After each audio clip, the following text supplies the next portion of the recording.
Labis nga nababahala itong si Lilette sa kalagayan ng kanyang kapatid na si Era, sapagkat hindi na nga ito nakikinig sa kanya. Ang tingin na nga sa kanya ay kaaway at tinututulan ang kanyang kaligayahan dito kay Renan Alon. Wala na siyang pinapakinggan.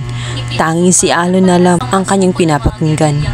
Ang nakakapagtaka pa, maging itong si Tito Frankie niya ay binabaliwala na niya. Kinakalaban na rin niya kung kaya't nakakabahala. At ayon nga kay Frankie, nagsimula lamang ang lahat na nagbago itong si Era matapos nga mag-disagree siya sa kanyang suggestion at sa kanyang gusto kung saan pinaplano nga niya na sustentuhan nga ang kagustuhan nga ng kanyang fiancé na si Renan sa gagawing farm.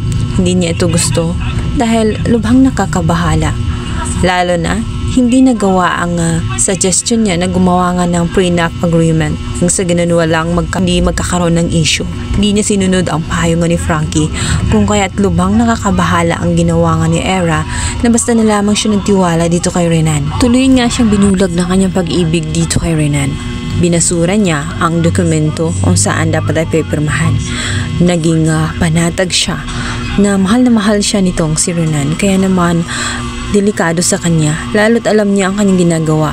At ginagawa lamang yun nitong si Frankie upang makasigurado ang kaligtasan nga nitong si Era at ang security pagdating sa finance.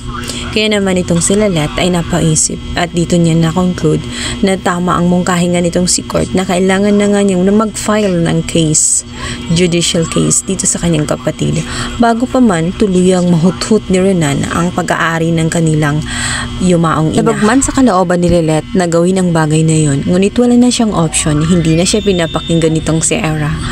At ayaw niya nang tuluyang mawala ang pinaghirapan ng kanilang ina na matagal na nga. Kaya naman sa pagkakataong ito ay kakasuhan na nga niya itong si Era at kakalabanin na niya. Alam niya na hindi magugustuhan ng kanyang ina na maging magkalaban sila.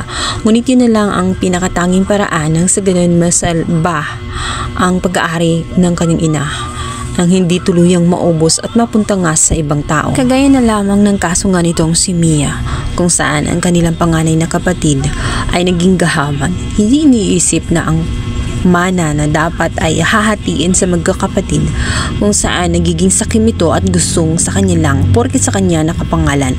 Hindi ito maganda, lalo't gusto nito ay ibenta ang lahat-lahat.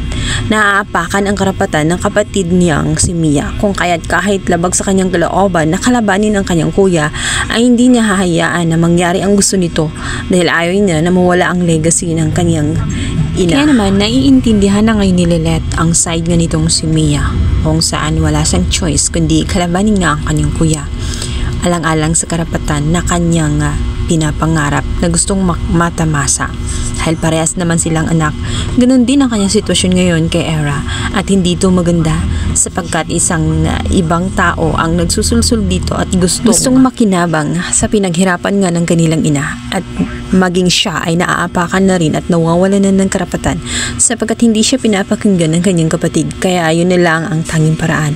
Magugulat naman itong si Era kung saan gigil na gigil matapos makita nga ang summon at ang sulat kung saan ang kinakalaban na nga ni Lilette ang kanyang kapatid. May kaso na siyang kaharapin. Ito nga ay judicial case na sinampangan ang kanyang kapatid na si Lilette dahil naapakan na ang kanyang karapatan. Lahat-lahat ay binigay na nga niya kay Era, ngunit hindi niya matanggap na isang bagay ang hinihiling nito ay ipagdamot pa ni Era. Kaya sa pagkakataong yun ay ilalaban na nga ni Lilette ang kanyang karapatan, lalong-lalo na at hindi maganda na nasusulsulan nga siya at iba na ang kumukontrol sa kanya kundi ito nga si Renan, ang kanyang jowa.